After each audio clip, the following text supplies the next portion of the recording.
అనగనగా ఉత్తర తీర ప్రాంతంలో అక్షరపల్లి అనే ఒక చిన్న గ్రామం ఉండేది. ఆ గ్రామంలోని ప్రజలు తమకు వచ్చిన పనులు చేసుకుంటూ ఎంతో సంతోషంగా జీవించేవారు. అదే గ్రామంలో అర్జునుడు అనే ఒక యువకుడు ఉండేవాడు. అతడు ప్రతిరోజూ అడవికి వెళ్లి అక్కడ దొరికే అరుదైన మూలికలను, పండ్లను సేకరించి తెచ్చేవాడు. వాటిని అమ్మి వచ్చిన ధనంతో జీవిస్తూ తన గ్రామంలోని వృద్ధులకు, నిస్సహాయులకు సాయం చేయటాన్ని ఒక వ్రతంలా భావించేవాడు.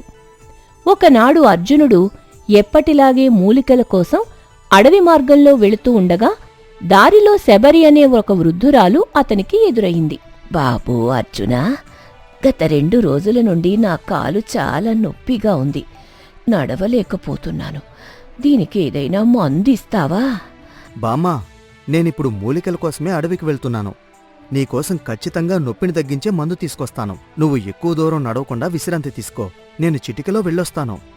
అర్జునుడు చెప్పినట్టుగానే అడవికి వెళ్లి అవసరమైన మూలికలను సేకరించి శబరి దగ్గరకు వెళ్లి ఆమెకు మందిచ్చి జాగ్రత్తలు చెప్పి తన ఇంటికి చేరుకున్నాడు. అతడు గాఢ నిద్రలో ఉండగా కలలో ఒక అద్భుతమైన దృశ్యం కనిపించింది. ఒక అందమైన రాకుమారి అతనికి ఎదురుపడింది. ఆమె పేరు సుందరి. ఎక్కడికి వెళ్ళిపోయావీరోజు? నీకోసం నేను ఎంతో ఇష్టంగా ఒక ప్రత్యేకమైన వంటకాన్ని సిద్ధం చేసి తీసుకువచ్చాను. ఇది భుజించి ఎలా ఉందో చెప్పు. అర్జునుడు ఆమె తెచ్చిన వంటకాన్ని తిని పరవశించిపోయాడు. సుందరి, ఇది చాలా అద్భుతంగా ఉంది. ఇంతటి రుచికరమైన భోజనాన్ని నేను ఎప్పుడూ తినలేదు. మరీ అంత అద్భుతమైన వంట చేసి తీసుకొచ్చినందుకు నాకేమీ లేదా? నాకేదైనా బహుమతి ఇవ్వచ్చు కదా? బహుమతి అనేది నువ్వు అడిగితే ఇచ్చేది కాదు చెలి. నా మనసుకు కలిగిన బహుమతి ఖచ్చితంగా నేను నీకు అందిస్తాను. అందుకు ఆమె చిరునవ్వు నవ్వి ఆ బహుమతి కోసం నేను ఎదురుచూస్తాను అని చెప్పి అక్కడి నుండి మాయమైపోయింది. ఆమె వెళ్ళిపోయిన తర్వాత అర్జునుడు ఆమె రూపం మనసులో మెదలగా ఒక శిలాఫలకం మీద ఆ రూపాన్ని చెక్కుతూ ఉండిపోయాడు. అలా కలలోనే ఆ సుందరి విగ్రహాన్ని చెక్కుతూ రాత్రిని గడిపాడు. తెల్లవారుతుండగా అతని తల్లి సుమతి కేక వేసింది. బాబూ అర్జునా, తెల్లారిపోయింది, లేరా బాబూ, పనులుకెళ్ళాలి కదా. తల్లి పిలుపుతో అర్జునుడు ఒక్కసారిగా ఉలిక్కిపడి నిద్రలేచాడు. అర్జునుడు నిద్రలేచి తన పనుల కోసం అడవి బాట పట్టాడు. కొంత దూరం వెళ్ళాక దారిలో శబరి బామ్మ మళ్లీ కనిపించింది. బాబూ అర్జునా, నిన్న నువ్విచ్చిన మందు వాడాను, కాని కాలు నొప్పి ఇంకా తగ్గలేదు నాయనా. అవునా బామ్మా? మరేం పర్వాలేదు, నువ్వు దిగులు పడకో. నది అవతల ఉన్న అడవిలో ఒక ప్రత్యేకమైన మూలిక దొరుకుతుంది. ఆ మూలికను తెచ్చి మందిస్తాను. అది వాడితే ఖచ్చితంగా నీ నొప్పి నయమవుతుంది. సరే బాబూ, అలాగే తీసుకురా నాయనా, నీకు పుణ్యం ఉంటుంది. అర్జునుడు బామ్మకు ధైర్యం చెప్పి నదివైపు సాగిపోయాడు. నది దాటి అవతలి ఒడ్డుకు చేరుకున్న సమయాన అతనికి అక్కడ ఒక అద్భుతమైన దృశ్యం కనిపించింది. నది ఒడ్డున ఇసుకలో ఒక సుందరమైన శిల్పం పడి ఉంది. ఆ విగ్రహాన్ని చూడగానే అర్జునుడు పరవశించిపోయాడు. ఆహా, ఈ శిల్పం ఎంత అందంగా ఉంది! దీన్ని చూడ్డానికి నా 2 కళ్ళు సరిపోవడం లేదు. ఇంతటి అద్భుతమైన విగ్రహాన్ని ఎవరు చెక్కి ఇక్కడ వదిలేశారో కాని ఆ శిల్పి నిజంగా గొప్ప కళాకారుడై ఉండాలి. ఇది నాకు దొరకటం నా అదృష్టం. దీన్ని నా ఇంటికి తీసుకువెళ్తాను. అర్జునుడు ఆ శిల్పాన్ని భద్రంగా పట్టుకుని బామ్మ కోసం వెతుకుతున్న మూలికలను సేకరించాడు. ఆ తర్వాత తిరిగి గ్రామానికి చేరుకుని శబరి వద్దకు వెళ్లాడు. పామా, ఇదిగో ఆ అరుదైన మూలికల మందు. ఇది ఖచ్చితంగా అద్భుతంగా పనిచేస్తుంది. 2 రోజుల్లో నీకు కాలు నొప్పి కూడా పూర్తిగా తగ్గిపోతుంది. శబరి ఆ మందును అందుకొని ఎంతో సంతోషించింది. అప్పుడే అర్జునుడి చేతిలో ఉన్న విగ్రహాన్ని చూసి ఆశ్చర్యపోయింది. కృతజ్ఞతలు బాబూ, ఇంతకీ ఈ శిల్పాన్ని ఎక్కడ్నుంచి తెచ్చావు? చాలా అందంగా, అద్భుతంగా ఉంది. బామ్మా, నదవతల ఒడ్డుకు వెళ్తుంటే ఇది దొరికింది. చూడ్డానికి చాలా ముచ్చటగా ఉందని తీసుకొచ్చాను. బాబూ, నీ మనసు వెన్నలాంటిది. నీకు ఈ విగ్రహంలాంటి అందమైన భార్య దొరకాలని నేను మనస్ఫూర్తిగా కోరుకుంటున్నాను. బామ్మ దీవెనలకు అర్జునుడు సంతోషంగా నవ్వుతూ తన ఇంటికి బయలుదేరాడు. ఇంటికి వెళ్లిన తరువాత ఆ విగ్రహాన్ని ఒకచోట భద్రపరిచి తన తల్లితో ఇలా అన్నాడు. అమ్మా, ఈ విగ్రహాన్ని చూడు ఎంత బావుందో. దీన్ని జాగ్రత్తగా చూడాలమ్మా. సరే బాబూ, అలాగే జాగ్రత్తగా చూస్తాను. అర్జునుడి కలలోని రహస్యం మెల్లమెల్లగా విడివడుతోంది.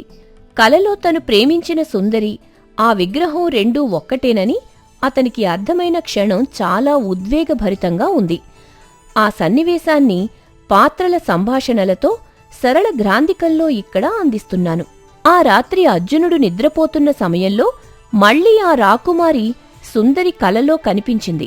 ఆమె రాకకోసం ఎదురుచూస్తున్న అర్జునుడి వద్దకు ఆమె మందహాసంతో నడుచుకుంటూ వచ్చింది.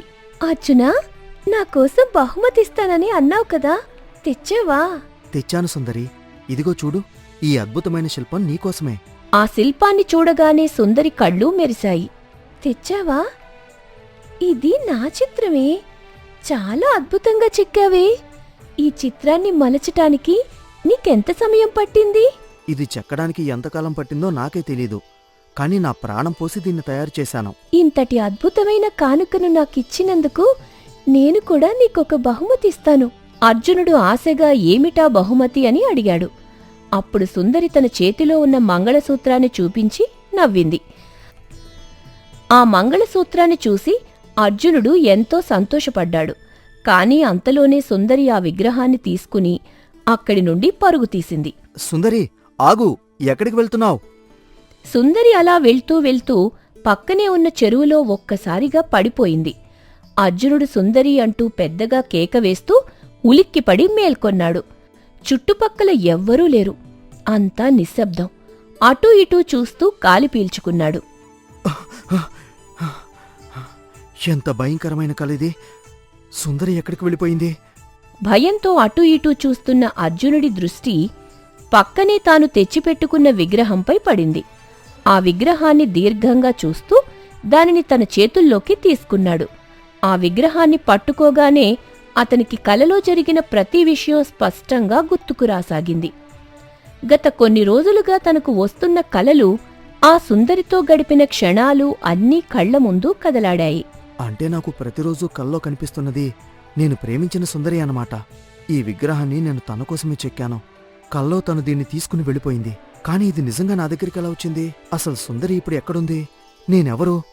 అర్జునుడు ఆ విగ్రహాన్ని గుండెలకు హత్తుకుని జవాబులేని ప్రశ్నలతో దీర్ఘంగా ఆలోచనలో మునిగిపోయాడు. చూస్తూ ఉండగానే తెల్లారిపోయింది. ఉదయాన్నే అతని తల్లి సుమతి అక్కడికి వచ్చి, బాబూ అర్జునా, ఏమైంది నాయనా? ఆ విగ్రహాన్ని పట్టుకుని అలా ఉండిపోయావేంటి? రాత్రంతా నిద్రపోలేదా? అర్జునుడు ఒక్కసారిగా తేరుకున్నాడు. కాని తల్లికి ఏం చెప్పాలో అర్థం కాలేదు. ఏం లేదమ్మా, ఏదో ఆలోచిస్తూ అలా ఉండిపోయాను. నేనొకసారి బయటికెళ్ళొస్తాను. అర్జునుడు ఆ విగ్రహాన్ని తన వెంట తీసుకుని అది ఎక్కడైతే దొరికిందో ఆ నదీ తీరానికి వెళ్ళాడు. అక్కడ ఒక చోట కూర్చొని విగ్రహాన్ని చూస్తూ దీర్ఘంగా ఆలోచనలో మునిగిపోయాడు. అప్పుడే అతనికి దూరంగా ఒక తేజోవంతుడైన సాధువు కనిపించాడు. ఆ సాధువును చూడగానే అర్జునుడిలో ఒక ఆశ చిగురించింది. తన మనసులోని అలజడికి ఈయనే పరిష్కారం చూపగలరని భావించి ఆయన వద్దకు వెళ్ళాడు. స్వామి, స్వామి ప్రణామములు. సాధువు ప్రశాంతమైన కళ్లతో అర్జునుడి వైపు చూసి చిరునవ్వు నవ్వాడు. చెప్పు నాయనా, ఈ భయంకరమైన అడవిలో, ఈ నదీ తీరాన నీవు ఒంటరిగా విగ్రహంతో ఏం చేస్తున్నావు? నీ మనసులో ఏదో తీరని వేదన కనిపిస్తోంది. స్వామి, నేను ఈ గ్రామంలోనే ఉంటూ మూలికలు సేకరిస్తూ ఉంటాను. అయితే నిన్న నాకు ఈ నదీ తీరాన ఒక విగ్రహం దొరికింది. అది దొరికిన దగ్గర్నుంచి నా జీవితంలో ఏదో పెద్ద మార్పు వచ్చినట్టు అనిపిస్తుంది. నాకు ప్రతిరోజు కలలో ఒక సుందరి కనిపిస్తుంది. ఆ కలలో నేను ఈ విగ్రహాన్ని ఆమెకు బహుమతిగా ఇచ్చాను. అసలు ఇదంతా ఏమిటి స్వామి? నా మనసు కకలవికలమైపోతుంది. అర్జునుడు చెప్పినదంతా విన్న సాధువు నిశ్శబ్దంగా అతని నెత్తిమీద చెయ్యి పెట్టి కళ్ళు మూసుకున్నాడు. కొద్దిసేపటికి సాధువు కళ్లలో ఒక దివ్యమైన కాంతి మెరిసింది. అర్జునుడి గత జన్మ వృత్తాంతం అంతా ఆయనకు అర్థమైంది. నాయనా అర్జున, నీవు చూస్తున్నది కేవలం కల కాదు, నీ గత జన్మ జ్ఞాపకం. పూర్వజన్మలో నీవు విక్రమపుర సామ్రాజ్యానికి చెందిన గొప్ప శిల్పివి. నీవు అమితంగా ప్రేమించిన ఆ సుందరి ఆ దేశపు రాజకుమారి. అర్జునుడు ఆ మాట వినగానే నిశ్చేష్టుడైపోయాడు. మీరు చెబుతోంది నిజమా స్వామి? అసలు నేను ఎలా మరణించాను? ఆ రాకుమారి ఎలా మరణించింది? ఇప్పుడు ఆమె ఎక్కడుంది? స్వామీజీ చెప్పిన మాటలకు అర్జునుడు సరే అని చెప్పి సంతోషంగా తన తల్లిదండ్రులకు విషయం చెప్పి అక్కడి నుంచి బయలుదేరాడు. అతను ఊరు ఊరూ తిరుగుతూ ఆ శిలను పట్టుకుని కొన్ని శిలలు చెక్కుతూ విగ్రహాలు అమ్ముతున్నట్టుగా మొత్తం తిరుగుతూ అందరినీ గమనిస్తూ ఉంటాడు. ఎన్ని ఊర్లు తిరిగినా కూడా అక్కడ తను ప్రేమించిన ఆమె జాడ దొరకలేదు. అయితే రాజపురి అనే గ్రామానికి చేరి అక్కడ విగ్రహాలు చెక్కుతూ వాటిని అమ్ముకుంటూ ఉన్నాడు. ఆ సమయంలోనే భూలక్ష్మి అనే అమ్మాయి అక్కడికి వచ్చి తన దగ్గర ఉన్న విగ్రహాన్ని చూసింది. ఈ విగ్రహాన్ని మీరెందుకు అమ్ముతున్నారు? దీన్ని అమ్మడానికి ఇక్కడ పెట్టలేదు, కేవలం ఆకర్షణ కోసం పెట్టాము. మీకు కావాలంటే మీకు తగ్గట్టుగా అందమైన శిల్పాన్ని చెక్కుతాము. లేదు, నాకు అవసరం లేదు. అది మా సోదరి మల్లిక రూపంలో ఉంది. అచ్చు అలాగే ఉంది. అందుకే నేను దాన్ని అక్కకి బహుమతిగా ఇవ్వాలని అనుకున్నాను. అచ్చు కుద్దినట్టు అలాగే ఉంటుంది మా సోదరి కూడా. ఆ మాట వినడంతో అర్జునుడికి ఆశలు గాలిలోకి ఎగిరినంత సంతోషం కలిగింది. ఆ, మీ సోదరి పేరేమిటి? ఆమె ఎక్కడుంది? ఆమెకు నేనే ఈ బహుమతినిస్తాను, స్వయంగా నేనే ఇస్తాను. నన్ను ఆమె వద్దకు తీసుకెళ్తారా? మీ దగ్గర నేను ఏ ధనాన్ని ఆశించటం లేదు.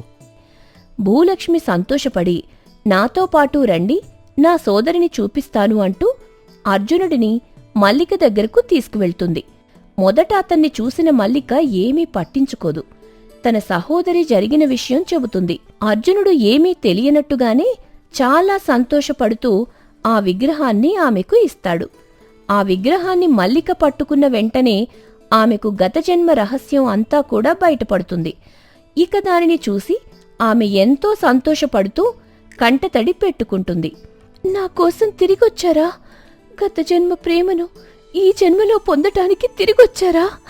అర్జునుడు కూడా ఎంతో సంతోషపడ్డాడు. ఈ జన్మలో మనల్ని, మన ప్రేమని ఎవరూ కూడా అడ్డుకోలేరు. ఇప్పుడే మనం ఇక్కడి నుంచి వెళ్లి సంతోషంగా వివాహం చేసుకుందాం.